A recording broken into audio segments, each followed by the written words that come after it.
భారతీయ సంస్కృతికి పరకాయ ప్రవేశం లేక మృత్యుంజయ సంకల్పం కొత్త కాదు. ఇది యుగ యుగాలుగా వస్తున్నది. అదే నిజమైతే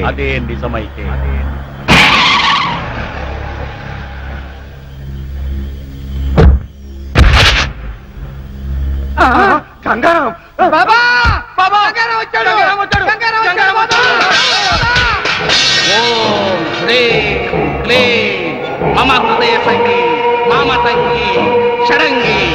బాబా గంగారాం వచ్చాడు.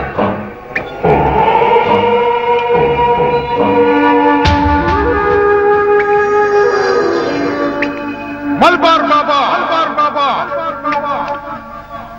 చూసావా దేవా, మన పిలుపుకి యావత్ దేశమే కాదు మలబార్ బాబా గుహ కూడా ఎలా దద్దరిల్లిందో. గంగారామా మజాక.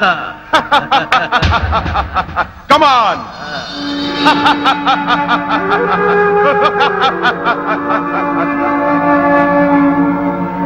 ఏం బాబా అలా చూస్తున్నావు? అప్పుడే ఈ గంగారాముని మర్చిపోయావా? మాఫియా సామ్రాజ్యానికి రారాజువి, నిన్నెందుకు మర్చిపోతాను గంగారాం?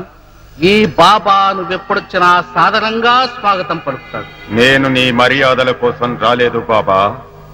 నాకు శాశ్వతంగా చావు లేకుండా పరకాయ ప్రవేశ మంత్రం నేర్పుతానన్నావు కదా, అందుకే వచ్చాను. మూర్ఖుడా, అది నువ్వు ఎప్పుడు నేర్పమంటే అప్పుడు నేర్పే మంత్రం కాదురా.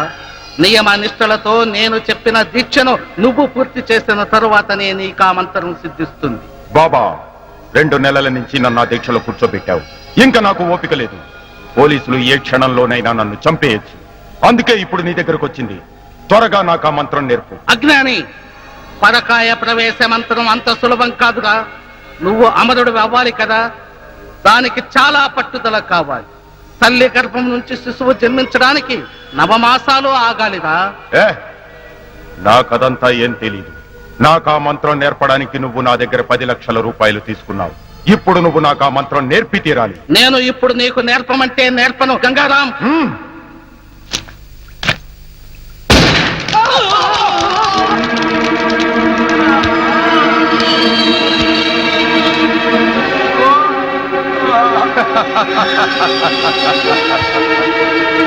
వాడి చావు చూశావుగా, నీకు అదే గతి పట్టిస్తా. మర్యాదగా నాకు ఆ మంత్రాన్ని నేర్పు.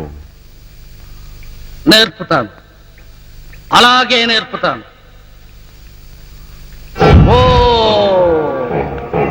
శ్రీ ఐ హ్రీ క్రూ క్లీ వై ఐ శ్రీ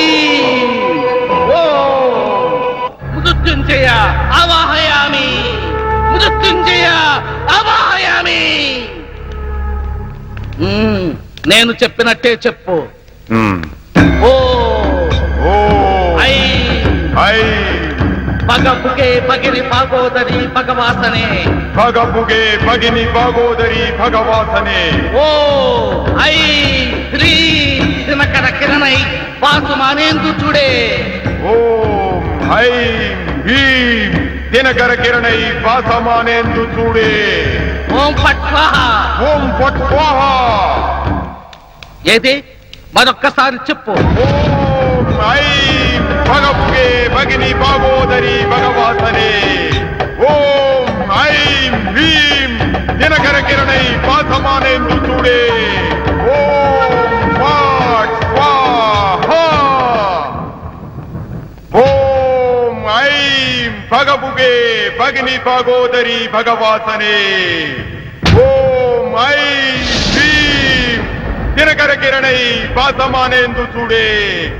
ఓం ఫట్ స్వాహ.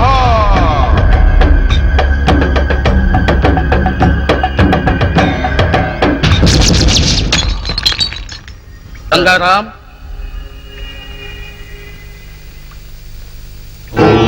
ఈ రోజు నుంచి నువ్వు అమరుడివి. నీ ఆత్మకు చావులేదు. కానీ ఒక్క విషయం గుర్తుపెట్టుకో, నువ్వు ఎప్పుడు పడితే అప్పుడు ఈ మంత్రాన్ని ఉపయోగించకూడదు. నీకు ఎప్పుడైతే మృత్యువు సమీపిస్తుందో అప్పుడు సజీవమైన లేదా నిర్జీవమైన వస్తువులో లేదా వ్యక్తుల గుండెల మీద నీ చెయ్యి పెట్టి 3 సార్లు ఈ మంత్రాన్ని చెప్పాలి. ఎన్నిసార్లు? 3 సార్లు. అప్పుడు నీ శరీరంలోని ఆత్మ అందులోకి ప్రవేశిస్తుంది. నేను చెప్పింది గుర్తుందిగా?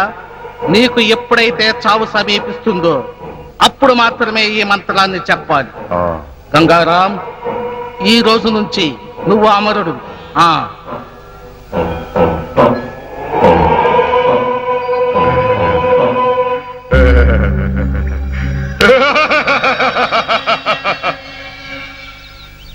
ఆ గంగారాం స్థావరాలన్నిటిపైన ఒక కన్నేసించండి.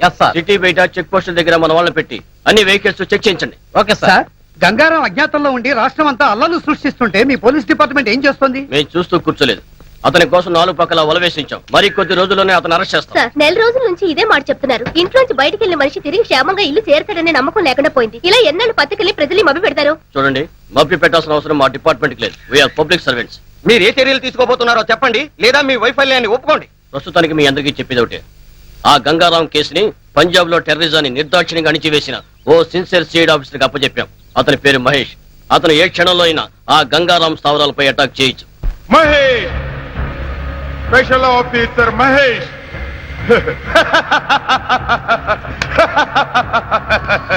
ఏయ్, ఆ స్పెషల్ ఆఫీసర్ మహేషే కాదురా, నన్ను పుట్టించిన బ్రహ్మదేవుడు దిగొచ్చిన నన్నేం చెయ్యలేరు. నన్నేం చెయ్యలేరు. ఎందుకో తెలుసా? నేనిప్పుడు పరకాయ ప్రవేశ మంత్రం నేర్చుకున్న ఓం ఫట్ స్వాహా. చిన్న సందేహం. ఆ? ఒకవేళ పోలీసులు మిమ్మల్ని అరెస్ట్ చేసి జైల్లో వేస్తే సెల్లో కూర్చొని కూడా ఇదే మంత్రం జపిస్తుంటారా? ఏయ్! నిజమే. ఆ మంత్రం చావు దగ్గర పడినప్పుడు మాత్రమే ఉపయోగపడుతుంది.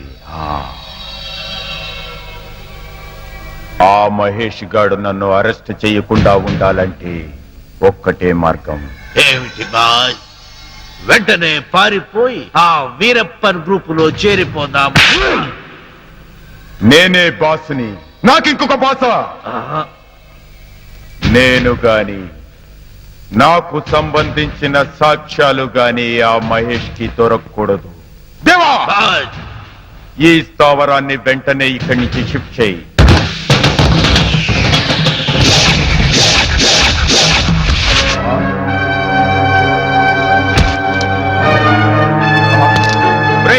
వాడిని కాల్ చేయండి. Go fast.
రాంబాబుకి మన కాలేజ్ అంటే చాలా అభిమానం.